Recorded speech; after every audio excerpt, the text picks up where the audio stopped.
What's up, Moto Buddies? Mike here, Taco Moto Co and Baja Taco Tours. I have a 21 Husqvarna FE 501. This is the off-road bike, and as you know, both the FE and the FES have these intake reeds, as well as the KTM 500s, the XC, and then the XCFW bikes. The intake reeds, we've talked about those before. On this bike, we're going to opt to remove them. This is going to be a fairly wide open class desert bike. This machine's going to Baja and it's going to do a lot of open class racing, and so these are needed, so we're going to pull these out. So there's a couple of techniques. This is the one I've refined and find to be works best for me. First step is to cut out this little window frame. So the reeds are that cross section, this T thing in behind here, and then this is just a it's not like a dress plate, but it's just a retainer because the reeds themselves float within the rubber of the boot. And so this acts as like a stopper here to hold them in. And how we found a really good method to remove these is to just take a razor knife and then get in here. You're gonna have to find some room to work, but just slice along the edge. And the angle of the slice is really important. You wanna slice parallel to the inside of the boot rather than go into it at an angle. I have had guys who will cut in this sort of direction and they'll cut out through the boot. This is the outside, this is the dirty outside air. And so you need to make sure that your knife is parallel to that and then slice into the, there's some glue, there's some vulcanizing glue that surrounds the edge here. You can see that white stuff.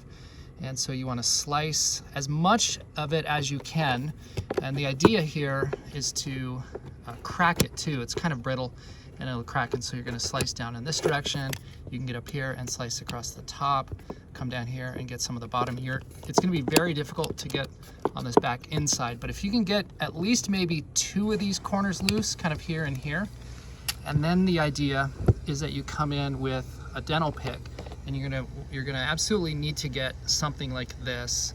I've found that these are the best tools to use, and then once you have it loose, then you can get this dug in behind it and you'll pull it out. Now this one's already been removed, but the operation that you're gonna have is the same if this glue is your first time out. The tool goes in behind and then you're just gonna pull this thing, and as you pull on it, it may be difficult to yank it because the glue is releasing as you get this thing out, and you're just gonna go really slow and just tug and pull, move this thing around in all kinds of different little spots here as you go, and then this is eventually, you're just gonna overcome the glue here all the way on the outside. And this rubber is super durable and it won't tear. I've never had one of these tear. I've never had the rubber itself tear. Eventually the glue will fail and then this will come out. So just be patient, take your time, don't rush it. If you haven't cut the rubber of the frame, then this thing will come out intact. If you've accidentally sliced this thing and it is cut, then your pick here isn't gonna grab it because it's now gonna be open. You can get some needle nose or some pliers in there and then grab it on one of the cut sides and then tug it out. But the idea is still the same. Just slowly tug and pull, the glue will release and separate, and then this thing will come out. Then to get the reed block itself out, using the same dental pick, there is a V, and you'll see that here once this thing is out. But I like to go into the top. I start at the top first, and I go into the middle section here. So start here, see the center rib, just start at the top. I found it works best if the tool goes in from this direction. And then what you're trying to do is get this thing in. There's a V, and I think I've landed it. There's a V inside. There it is, okay. So you just kind of need to feel around in there a little bit until you get it inside of the top of the reed block. And you can see here that it's already starting to pull out. The top is now loose and out.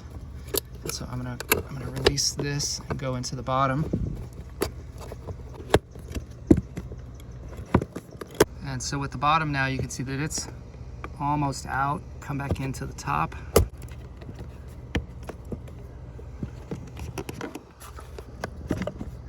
Okay, so once you get to the point where it kind of cockeyes, and that's fairly common, how it's starting to go into the side, take a small screwdriver, go in to the side, catch this edge here on the inside, and you'll see you're just gonna pop it out of this lip because it's getting trapped underneath this lip right there.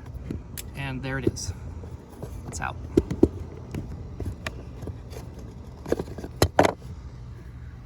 Okay, so let's see. I'll show you here. I'll demonstrate where that tool engaged. So you see how there's a V-split right here in the middle?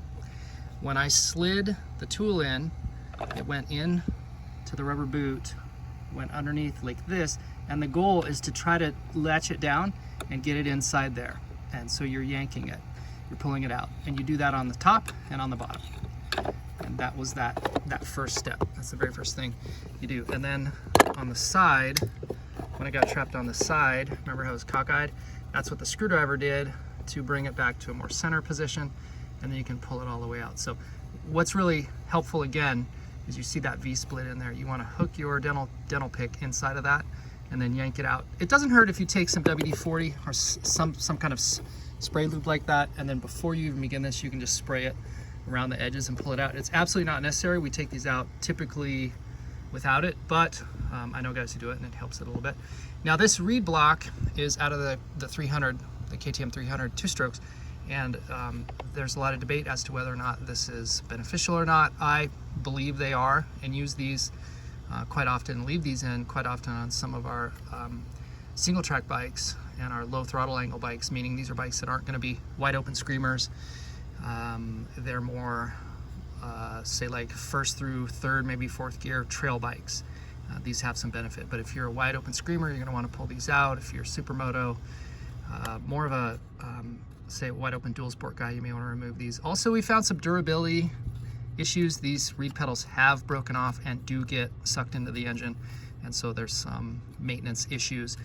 We think that it's a good recommendation you want to visually check these. Maybe every time you do an air filter clean, you can take a flashlight and you can look down in there and just see the general condition of that. But we think these are a replacement item, and probably in the neighborhood of 150 hours or so might be a good time to check these. And there are conditions where you just want to pull these out, and so now you know. There might be some boogers that got down in here in the intake track, and you just take some compressed air. Don't open the throttle plate, leave that closed. And so you can take some compressed air, blow it in there. You can also get in here with your fingernail and scrape out any of these little glue boogers that may have remained on the sides. And I'm not worried at all about any of this stuff. If you see there's a little piece of glue down in there. I don't get too OCD about trying to get rid of this stuff, because if any of this broke loose and got sucked in, it's gonna vaporize inside of the cylinder immediately and cause no damage whatsoever. So there you go. If you have any thoughts or questions on that, hit us up in the comments. Please like and subscribe. Hopefully these videos are helpful for you. And as always, go out and get some adventure.